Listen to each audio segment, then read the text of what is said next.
Joining the show tonight, this man slayed a herd of Buffaloes in overtime on Saturday. He's on the AFCA 35, under 35 list, and he once said that he wanted to be the next Derek Jeter. Coach Chris McCullough. Yeah. What's going Appreciate you having me, man. Yeah, that's a long time ago. The follow-up was if we've made any progress on getting the call up to the big leagues, but I'll take that as a no. Absolutely not. I haven't touched a baseball in probably 10 years. That's all right, man. You got a football team to coach, and you're doing a damn good job at it. But it might have felt pretty close to the big leagues on Saturday. You had kind of mentioned it before we started recording, to get a quality win over a team like that in West Texas A&M, a team that has all the program tradition and history, compared to the stark contrast of your squad. Like you said, is only 7 years old. That had to feel pretty special, man.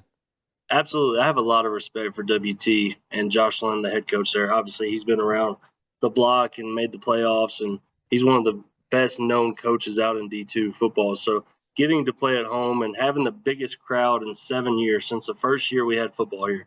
The excitement in the Permian Basin is huge, but to go out there and beat a program like that is pretty special. That's sweet, man. Biggest crowd in 7 years. I love it. Yes, yes. Not the only thing you guys have going for you. Those facilities over there, ridiculous.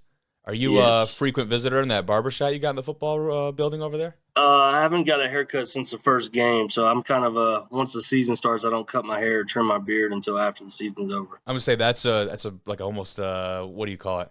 A ritual type deal? Yeah, we're just one of those. Superstition. That's the word. Yeah, Superstition. There it is. yes. Yeah, I don't know what ritual. I'm talking out my ass, but I love it.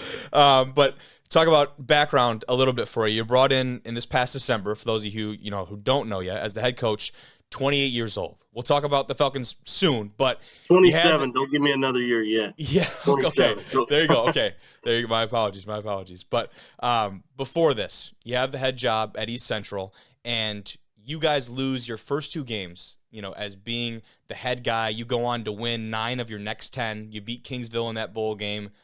That had to just feel pretty incredible, especially from where you started at a program like that hadn't experienced a ton of success maybe out of that conference, man.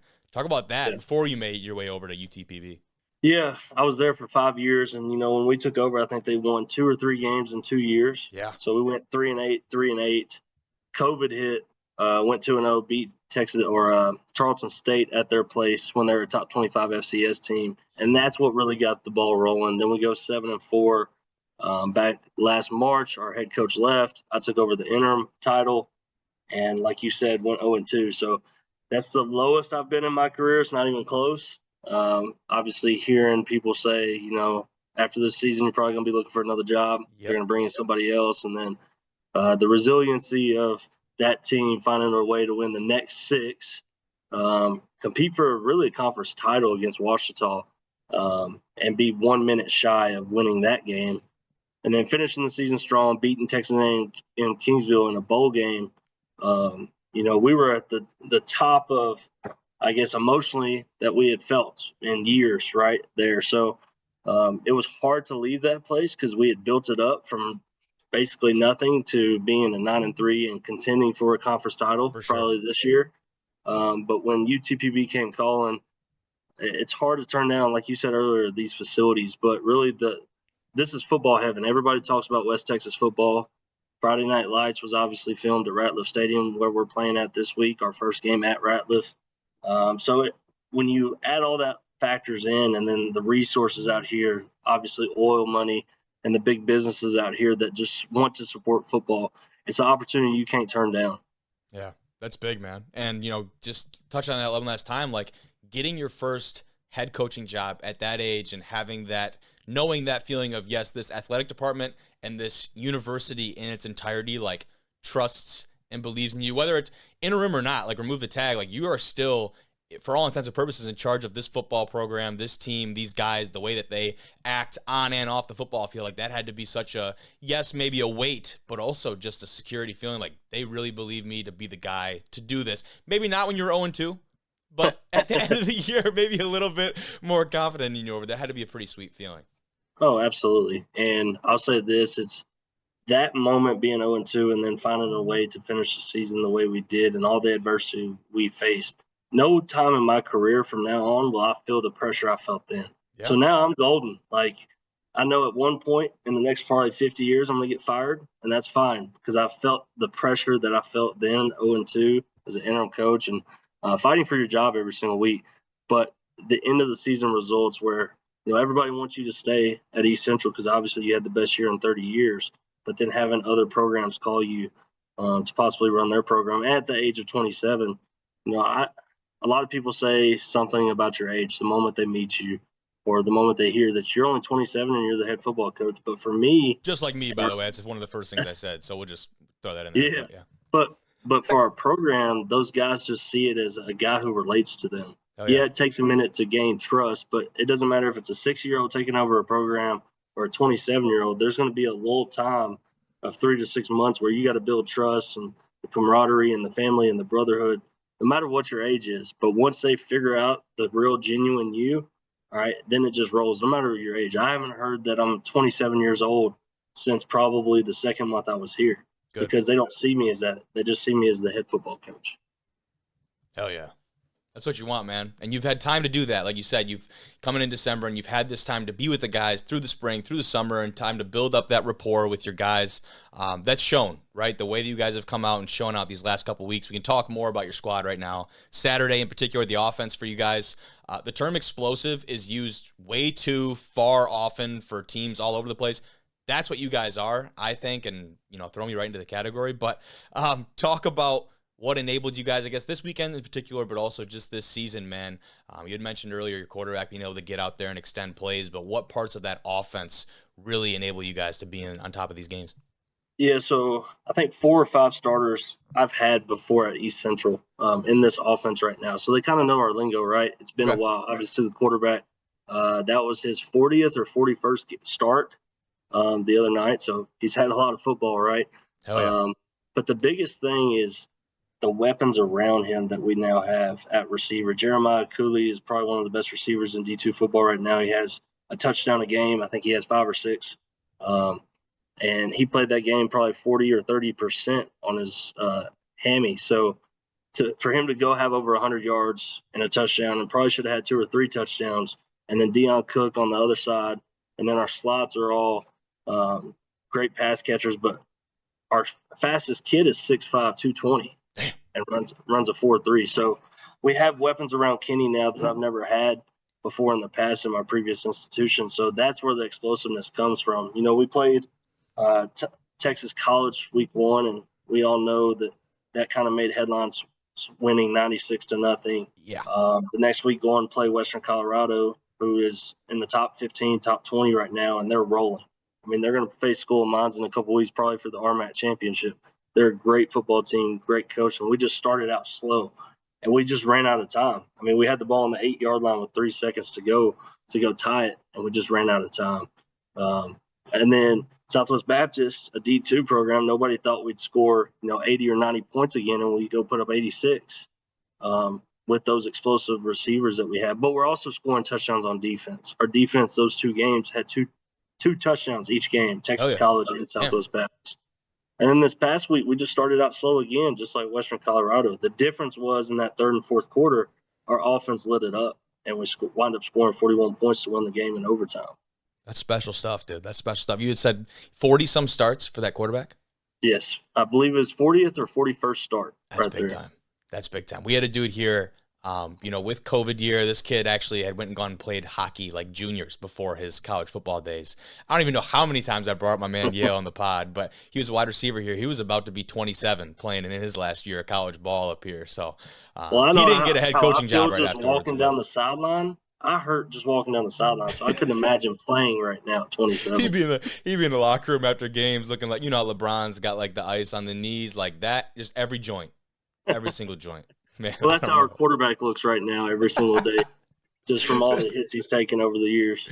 He's tough SOB, man. I love it. And you talk about just the program as a whole, young in the grand scheme of things. You've already mentioned it.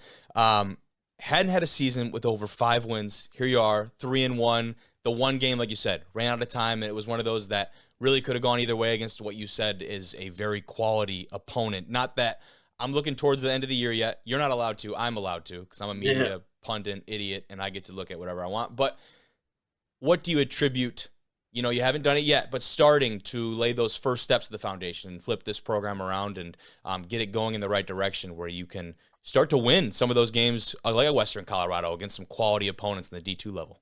Yeah, I think it's three things. It's first, the guys I inherited here. The last staff did a really good job with the leadership of the guys, the core group of guys.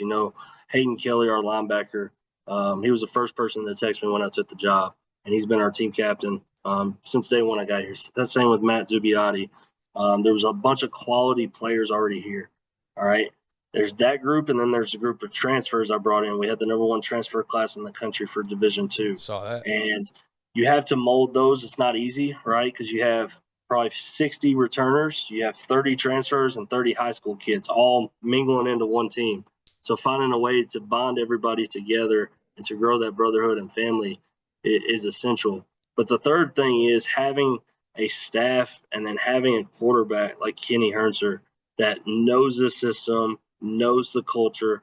The coaching staff that came with me from East Central, the few coaches that came with me, knew what we needed to put in place to have the same results we had there. Same with the quarterback. And the quarterback was really the guy in the locker room that got everybody together.